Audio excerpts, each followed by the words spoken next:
Assalamualaikum warahmatullahi wabarakatuh. Apa kabar Sobat Juma? Kembali lagi dengan saya Ramdhani di Liputan Jurnalis.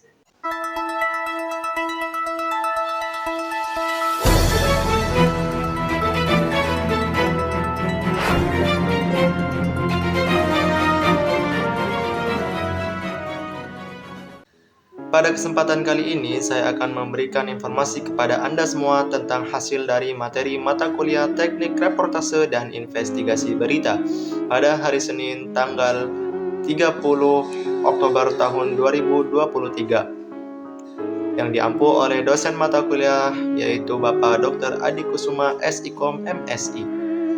Pada pertemuan tersebut merupakan lanjutan dari sesi presentasi yang dimana kelompok 6 yang berisi Ahmad Kori, Pandu Bubu, Aleta Rana Marvel, Clarissa Salsabila, dan Umdatu Solihah akan mempresentasikan hasil diskusi mereka yang berjudul Gaya Penulisan Berita Investigasi serta Teknik Pembuatan Kegiatan Jurnalisme Investigasi.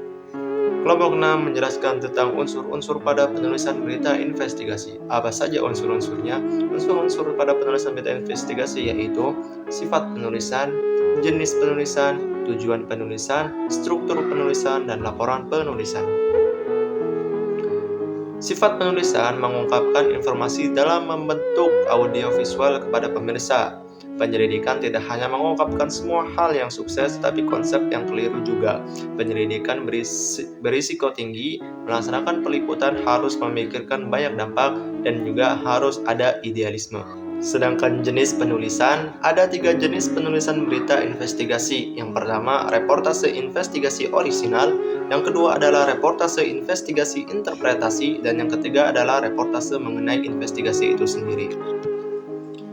Sedangkan tujuan penulisan jurnalisme investigasi adalah memberitahu kepada masyarakat adanya pihak-pihak yang telah berbohong dan menutup-nutupi kebenaran. Masyarakat diharapkan menjadi waspada terhadap pelanggaran-pelanggaran yang dilakukan berbagai pihak setelah mendapatkan bukti-bukti yang dilaporkan. Sedangkan untuk struktur penulisan investigasi masih menggunakan format pemberitaan mendasar yang sering digunakan jurnalisme yang lain, yang dimana berisi pendahuluan atau leads, isi atau middles, dan kesimpulan atau endings. Pelaporan investigatif sebenarnya juga merupakan upaya menyusun temuan fakta-fakta ke dalam pengisian yang seperti fiksi, seperti novelis, wartawan investigatif menceritakan sebuah kebenaran yang ditemukannya. Kisah investigatif mesti disampaikan seakan tengah berbicara dengan pembaca, bukan menguliahi publik. Berbagai gambar, grafik, atau foto menjadi ilustrasi yang menguatkan paparan teks. Dari sejak awal pengisahan, bacaan investigatif mesti memperhitungkan akhir kisah yang kuat dari tiap pokok ceritanya. Pengisahan mesti memiliki daya tarik yang menahan pembaca untuk tidak meninggalkan bacaan. Sedangkan tahapan pembuatan jurnalisme investigasi itu terbagi menjadi 2, yaitu praproduksi dan produksi. Praproduksi secara garis besar perencanaan dalam sebuah proyek investigasi sebagai berikut. Yang pertama adalah membentuk tim.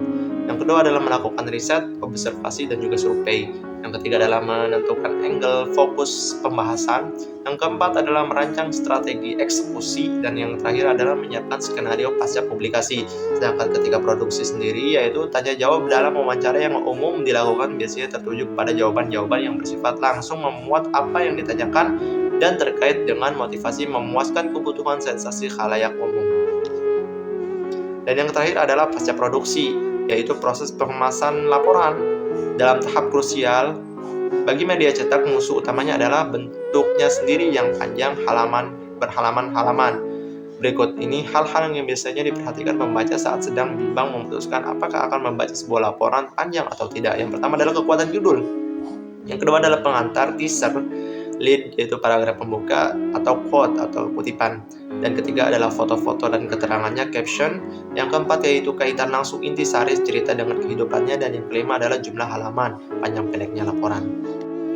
Mungkin itu yang bisa disampaikan oleh kelompok 6 pada pertemuan minggu kali ini. Selanjutnya kita akan membahas tentang topik yang menarik yang baru-baru ini terjadi, yang dimana Pak Presiden Jokowi mengundang 3 calon presiden, yaitu Prabowo Subianto, Ganjar Pranowo, dan Anies Baswedan untuk bisa duduk bersama dan makan siang di Istana Negara pada hari Senin tanggal 30 Oktober tahun 2023. Ini merupakan sesuatu hal yang sangat luar biasa yang dilakukan oleh Pak Jokowi, yang dimana tujuan diundangnya mereka makan siang bersama ini adalah untuk memberitahu pada publik bahwa dalam berpolitik, dalam berpesta politik, jangan sampai ada kerusuhan, perpecahan yang dapat merugikan bangsa Indonesia. Jadi ketika kita memilih pada tahun 2024 nanti, Pak Jokowi seakan-akan memberi kesan, ayo kita jalankan pesta politik ini secara damai dan tenang dan bisa membangun Indonesia lebih maju lagi.